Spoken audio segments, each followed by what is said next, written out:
मेरा सवाल मैं घुमा फिरा के बात नहीं करूंगा, क्योंकि मुझे राजनीति करना और या फिर ये सब कुछ बातें करना तो उतना आता नहीं है।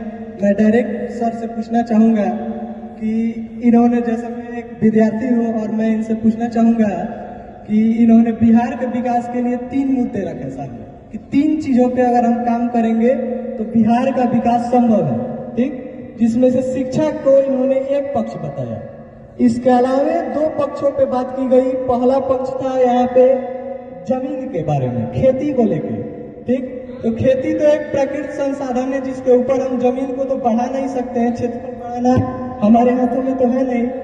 लेकिन जो दूसरा अन्य बात किया गया कि पूंजी को लेके, तो कोई भी हम लोग अगर स्टार्टअप चाहते हैं, जैसे मैं एक व्यापारी परिवार से भी बिलोंग करता हूँ, तो मुझे थोड़ा सा स्टार्टअप के बारे में मालूम है। तो जैसे गुजरात की बात की इन्होंने कि 26 MP वाला गुजरात स्टार्टअप में इतना आगे है और 40 MP वाला हमारा बिहार स्टार्टअप में इतना पिछड़ा हुआ है। तो किसी तरह से, मैं सीधे सवाल पे आता हूँ, तो किसी तरह से अगर हमारी व्यवस्था बनी, जनता की व्यवस्था बनी, तो स्टार्टअप को लेके या फिर व्यापार को लेके या फिर पूंजी को लेके हम लोग कैसे काम करेंगे, इसके बारे में हम कुछ पूछना चाहते हैं। बहुत बहुत धन्यवाद। देखिए, पहली बात तो आपने ये जो कहा कि खेती का जमीन तो बढ़ नहीं सकता है, खेती का जमीन नहीं बढ़ सकता है, लेकिन प्रोडक्टिविटी, उत्पादकता जो है प्रति एकड़ बढ़ सकती है। अमेरिका में 1901 में 56% लोग खेती करते थे, आज वहां सिर्फ 2% लोग खेती करते हैं और प्रोडक्शन बढ़ गया 1600%, क्योंकि वहां पर बेहतर बीज आ गया, बेहतर खाद आ गया, बेहतर चीज की लोग खेती कर रहे हैं। आपने कहा पूंजी कैसे उपलब्ध कराया जाएगा, बिल्कुल ठीक बात है। पूंजी समाज में आता कहां से? पूंजी आता है आप जो कमाकर बचत करते हैं और उस बचत के पैसे को बैंक में रखते हैं, उसको कहते हैं ग्रॉस कैपिटल फॉर्मेशन। मतलब जो पैसा आपने बचाया कमाने के बाद, उसी से पूंजी बनती है। आप बैंक में पैसा रखते हैं और बैंक वाले पैसे को वापस समाज में ऋण के तौर पर देते हैं, चाहे स्टार्टअप के लिए दें, खेती के लिए दें, घर बनाने के लिए दें, गाड़ी खरीदने के लिए दें। इसको मापने के लिए देश में एक पैमाना है जिसको कहते हैं credit deposit ratio. RBI, reserve bank of India, ये आंकड़ा जारी करती है कि कितना पैसा बैंक में जमा हुआ और बैंक वालों ने कितना पैसा ऋण के तौर पर लोगों को दिया।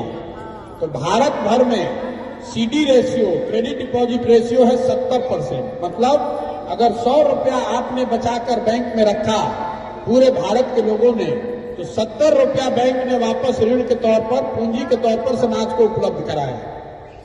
बिहार में CD रेशियो है 40%। तो इसका असर ये हुआ कि पिछले साल, जैसे पिछले साल को अगर आप एग्जाम्पल ले लीजिए, तो बिहार की गरीब जनता ने 4,21,000 करोड़ रुपया हमने आपने बिहार के बैंकों में जमा कराया, 4,21,000 करोड़ रुपया अपनी बचत का। चूंकि CD रेशियो 40% है, तो बिहार को लोगों को ऋण के तौर पर मिला 1,61,000 करोड़ रुपया। मिलना चाहिए था कितना? 2,80,000 करोड़। तो ये पैसा गया कहाँ?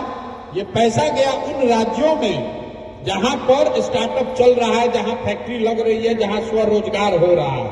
कर्नाटक में, महाराष्ट्र में, तेलंगाना में, आंध्र प्रदेश में, केरल में, गुजरात में CD रेशियो है 90, 95, 105। मतलब वहां के लोगों ने अगर 100 रुपया जमा किया तो बैंकों ने 90 रुपया वापस ऋण के तौर पर दिया। अब इसका एक आंकड़ा आपको दे देता हूं, याद रखिएगा। लालू जी मुख्यमंत्री बने 1990 में। 1990 से लेकर पिछले वित्तीय वर्ष तक 32 वर्ष में बिहार में बैंकों ने बिहार के लोगों की बचत की राशि 26,35,000 करोड़ रुपया दूसरे राज्यों में शिफ्ट कर दिया, दूसरे राज्यों में जाकर लोन दे दिया। तो आपको पूंजी मिलेगा कैसे? अब ये चूंकि टेक्निकल बात है, इसलिए इतने बड़ी सभा में मैं बताता नहीं हूं ज्यादा, लेकिन अगर आप इसको जानना चाहते हैं तो RBI का रिपोर्ट है, उसको देखिए। अगर हम लोग की सरकार हो जाए, अगर हमारी चलती हो जाए, तो हम सबसे पहला काम बिहार में CD रेशियो को सुधारने के लिए करेंगे। क्योंकि ये बैंकों की अपनी मनमानी नहीं है कि जितना मन होगा पैसा लीजिए और ऋण दीजिए। ये बैंकों पर कानूनन उन पर ये जिम्मेवारी है कि आपको 70% पैसा यहाँ ऋण के तौर पर देना है। लेकिन जैसे यहाँ टीचर और अधिकारी मुख्यमंत्री का बात नहीं सुन रहा है, वैसे बैंक वाला भी बात नहीं सुन रहा है।